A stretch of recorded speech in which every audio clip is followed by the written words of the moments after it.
How to give full permission to a file in Windows 7.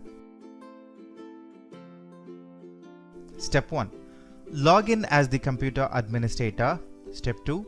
Right click on the folder. For that you need to reset permissions. From the list choose Properties. Step 3. Click on the Security tab. Select the username. For this user you are going to give permission. And click on Edit. Step 4. Then the following window will open. Step 5. Select the user and check on Allow to the option Full Control. Then click on Apply and then OK. And that's how it is done.